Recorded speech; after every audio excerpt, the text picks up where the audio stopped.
Nando merenung sejenak dan memberikan jawaban yang mengejutkan Kinan, "Karena kakakku percaya padamu." Kinan terkejut. Nando tersenyum, "Karena dia sangat percaya padamu, aku pun harus melakukan hal yang sama." Ternyata itu semua karena kepercayaan Vano. Mata Kinan bergetar dan dia menambahkan, "Aku tidak akan mengecewakan kepercayaan kalian berdua." "Aku tahu, Kak Kinan, waktunya sudah larut, kenapa kamu tidak kembali untuk istirahat sekarang?" Nando menasihatinya. "Aku masih memiliki beberapa pekerjaan yang harus dilakukan. Kalian pergi dulu, aku akan pergi sebentar lagi." "Tetapi, ini hanya akan memakan waktu lebih lama," Kinan mengkonfirmasi. Nando mengakui, "Akan ada orang-orang yang ditempatkan di luar, hubungi mereka jika kamu butuh sesuatu."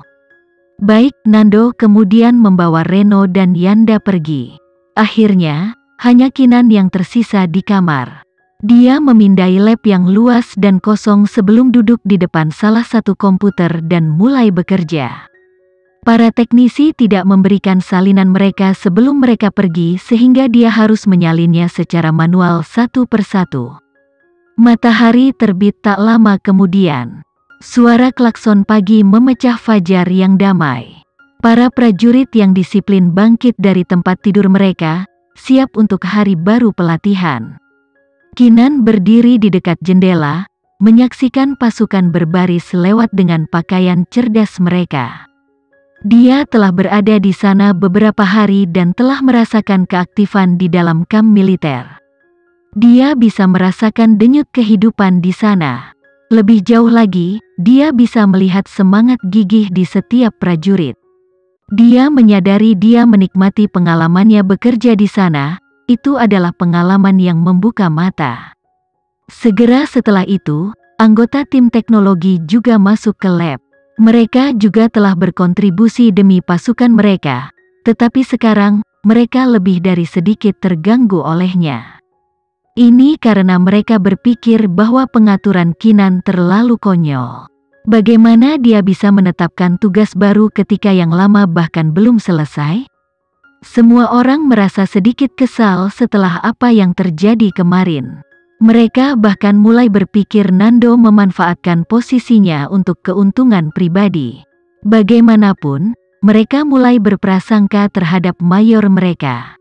Pada saat itu, sekelompok orang memasuki lab. Yang di depan secara alami adalah Nando, dan kemudian kelompok Yanda. Di belakang mereka ada 3 petugas dari Departemen Dalam Negeri. Para teknisi terkejut melihat petugas urusan internal masuk ke lab mereka. Namun, detik berikutnya, mereka bisa menebak alasannya. Tanpa diduga, Nando segera bertanya, "Apakah Kinan ada di sini?" "Dia belum datang." Seseorang langsung menjawab, "Siapa yang mencariku?" Suara lembut Kinan melayang dari ruang kontrol utama saat dia berjalan keluar. Lab terkejut, mereka tidak tahu dia sudah ada di sana. Ketiga petugas segera bergerak maju. "Kamu Kinan?" pria terkemuka itu bertanya. "Iya, aku." Kinan mengangguk. Matanya melihat kesungguhan di mata gelap Nando. "Sepertinya masalah sedang terjadi. Nona Kinan, senang bertemu dengan Anda. Kami dari Departemen Urusan Dalam Negeri. Kami menerima laporan pagi ini bahwa Anda memperoleh posisi komandan kedua untuk Departemen Teknologi meskipun Anda sangat tidak memenuhi syarat. Itu melanggar struktur dan aturan militer. Oleh karena itu, kami meminta Anda untuk mengikuti kami untuk membantu penyelidikan kami." Nando takut dia mungkin takut, jadi dia dengan cepat menambahkan, "Kinan, saya juga akan diselidiki. Jangan khawatir, ini hanya formalitas." Kinan mengamati ruangan para teknisi dan melihat banyak yang pusing karena kegembiraan. Jelas sekali orang yang membuat laporan itu berasal dari ruangan ini. Dia hanya tidak menyangka orang itu akan melaporkan Nando juga. Kinan melihat semua wajah mereka dan bertanya, "Siapa di antara kamu yang membuat laporan?" Mereka tidak mengira dia akan menanyakan pertanyaan itu secara langsung. Tapi hanya orang bodoh yang mau mengakui apa yang mereka lakukan adalah satu hal yang mencurigakan dari kemampuanku, tetapi melaporkanku, sepertinya seseorang benar-benar membenciku, kata Kinan tanpa basa-basi. Para petugas mengerutkan kening. Kinan, apa maksudmu? Departemen Urusan Dalam Negeri bukanlah alat seseorang untuk menghukum orang lain. Kami di militer selalu menyambut baik pelaporan tindakan yang melanggar hukum. Faktanya, aku tidak suka diperlakukan seperti ini, komentar Kinan dingin. Ruangan itu tercengang. Bukankah dia sedikit terlalu arogan? Bahkan Nando terkejut dengan fakta bahwa kata-kata yang menghasut seperti itu keluar dari mulut Kinan. Petugas Urusan Dalam Negeri sudah kehilangannya. Kinan, ikuti kami untuk menyelesaikan penyelidikan sekarang. Kinan tertawa. Tentu, tapi sebelum itu, aku ingin orang yang melaporkanku tahu betapa bodohnya mereka telah bertindak. Gina tidak tahan lagi. Kinan, sikap macam apa ini? Apakah kamu harus begitu picik dan pendendam karena seseorang meragukanmu dan melaporkanmu? Selanjutnya, melaporkanmu adalah demi peleton. Gina benar. Jika kamu sebaik itu, lalu mengapa kamu takut dilaporkan? Itu pasti karena dia tahu dia tidak memenuhi syarat. Tentu saja, mengapa lagi dia mengancam kita sebagai balasannya? Mengancam? Kinan tertawa. Aku akan mengatakannya lagi. Aku menganggap semua ini bodoh. Konyol, ruangan itu berseru kaget. Gina tidak bisa menahan tawa. Kaulah yang bodoh, menentang kebenaran di balik laporanmu. Jadi, kaulah yang membuat laporan itu. Kinan menatap lurus ke arah Gina. Gina terkejut tetapi langsung meledak. Tuduhan yang tidak masuk akal. Jika kamu berkata begitu, Kinan mengangguk. Lagi pula, tidak peduli siapa orang itu, aku menemukan tindakan mereka tidak hanya bodoh tetapi juga menggelikan. Saya pikir pembelaan Anda adalah yang menggelikan, bantah seorang teknisi. Jika itu sangat menggelikan, tunjukkan pada kami mengapa kamu berpikir begitu. Baiklah, aku akan dengan senang hati menunjukkan itu kepada kalian semua. Kinan berbalik dan berjalan kembali ke ruang kontrol utama. Mereka penasaran dengan apa yang dia lakukan. Yang mengejutkan mereka, layar besar di tengah lab tiba-tiba menyala. Itu adalah simulasi realistis dari adegan pertempuran. Kerumunan menatap layar dengan mata melotot. Bukankah ini simulasi yang tidak bisa kita selesaikan kemarin?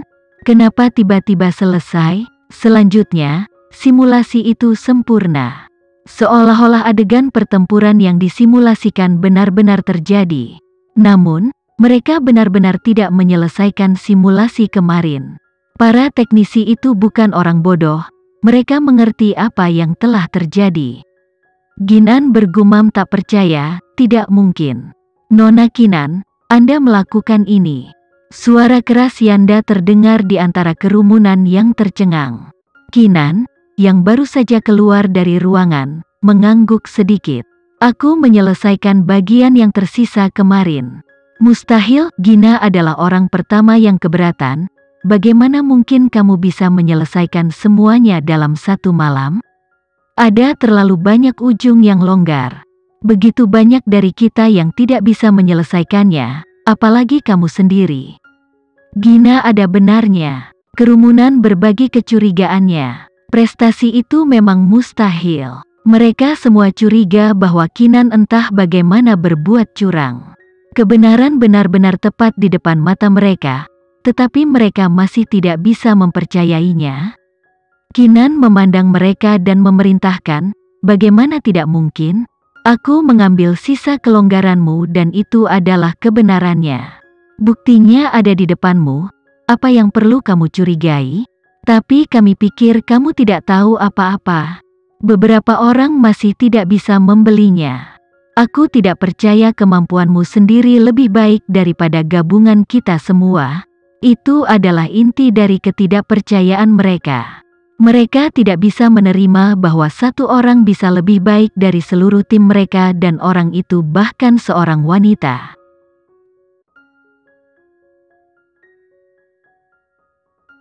Sekian dulu ya video kali ini, kita lanjutkan lagi videonya di lain waktu.